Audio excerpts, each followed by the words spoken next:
Через некоторое время информационное вещание на нашем канале продолжит региональные новости. В Екатеринбурге их представит наш коллега Мстислав Захаров. Мстислав, здравствуйте. Что у вас сегодня интересно?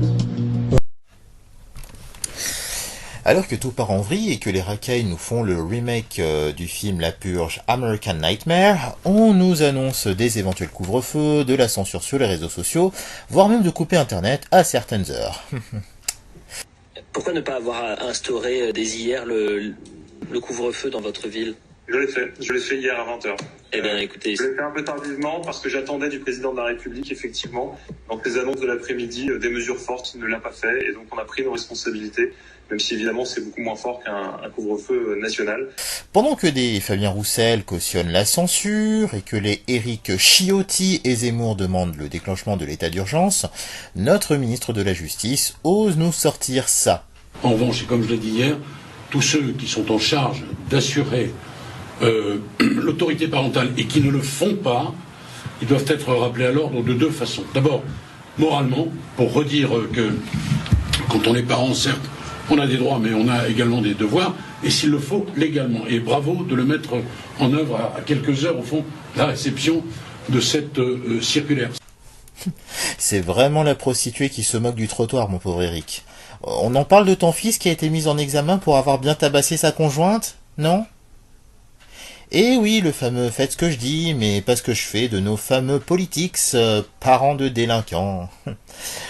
On ne parle plus du fils Zemmour, qui avait récemment été placé en garde à vue pour délit de fuite après avoir consommé de l'alcool et de la poudre blanche avant de prendre le volant. Pourtant, lui, il vit dans les beaux quartiers, donc il n'a pas d'excuses. Ou même la poissonnière de Sarconard.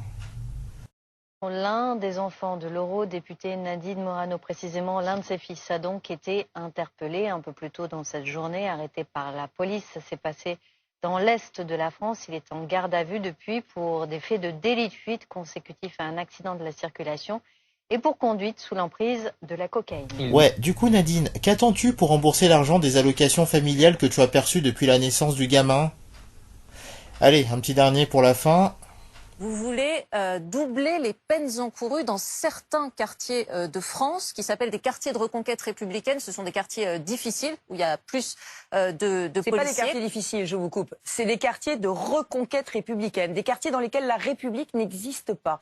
Et pour que les gens comprennent bien, ça veut dire que si, par exemple, je commets un délit à Orléans, qui n'est pas l'un de ces quartiers, je n'aurai pas la même peine que si je commets le même délit à la Courneuve, qui est dans une zone de reconquête républicaine. Pas dans toute la Courneuve, pas du tout dans toute la Courneuve, non, dans le zone. Quartier de reconquête républicaine de la Courneuve. Exactement. Il n'est pas toute la ville de la Courneuve. Mais donc, Madame Pécresse, sous votre quinquennat, ça veut dire que les citoyens ne sont plus égaux devant la loi. Conozco al Papa y porque lo veo en la tele.